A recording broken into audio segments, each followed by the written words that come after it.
আজকে রান্না হবে ডিম বেগুন ভুনা আর কি ডাল না আর ডাল। এইসব দেশ বিদেশ দেখেই সম্ভব, এই ডিমের গায়ের ডেট আছে। তারপর অনেক সময় ডেট ছাড়া ডিম আনি, নষ্ট হয়, ফেরত নিয়ে যাই, কিন্তু ফেরত দিয়ে দেয়।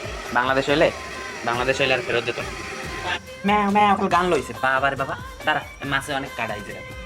দুইজনারে দুইটা দিছি, দুইজনারে দুইটা দুইটা করে 4টে মাছ দিছি। একদম এর কেট তো কেউ খাবার না, সবাই একদম বাগযোগ করে খাইয়া সোজা বাইরে চলে যাবে। অল্প দিয়ে হলুদ, লবণ দিবি, লবণে আনবে পানি দিলে ভালো লাগবে না। এই থুয়ে দেয় ডিম ডাইল মধ্যে এই বেগুন দিয়ে ডিম রান্না করা হবে। ডাইল সেদ্ধ একটু হলুদ দিয়ে দিই, ডাইলের মধ্যে একটু হলুদ দিয়ে দিই। দেখ এইটা কি ব্যালেন্ডার করবো না, কই দেয় ডিম দিই। এই হইল ডিম ভুনা হবে। এই জানেন কুসুম দিতেছে বাইরে, কুসুমটা ডিমের কুসুমটা তারা তেল করানো লাগবে একটু হলুদ দিয়ে মতো হয়েছে।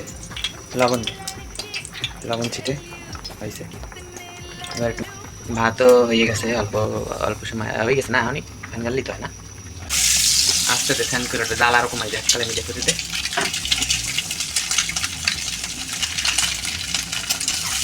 হয় যাই ওই জানে ঠিক সকাল ইয়ানে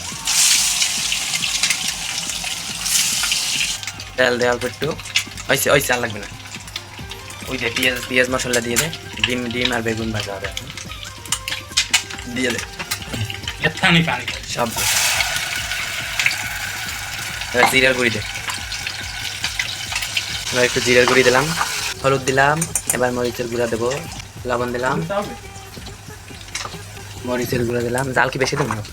ঠিক আছে, বেগুন দিবি, পানি দিয়ে সুন্দর করে কষিয়ে নিতে হবে। এবার পানি দিয়ে দেবো, একদম জমা উড়েছে। এবার এর মধ্যে বেগুন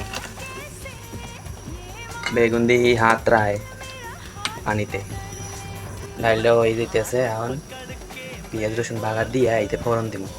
ডাইলে লবণ দেয় সমান দেখ গেলে হয় লবণ দিয়েছে। ডিম দিয়ে দেবো একে একে, ডিম ডিম ডিম দেওয়া হবে। এই জন্য পেঁয়াজ রসুন দিলাম আর একটা শুকনো মরিচ ছিঁড়ে দিলাম। এইরকম করে যদি স্যান করে না ওঠে তাহলে ডাইলে ফোড়ন দেওয়া হয় না, এরকম স্যান করে ওটা লাগবে।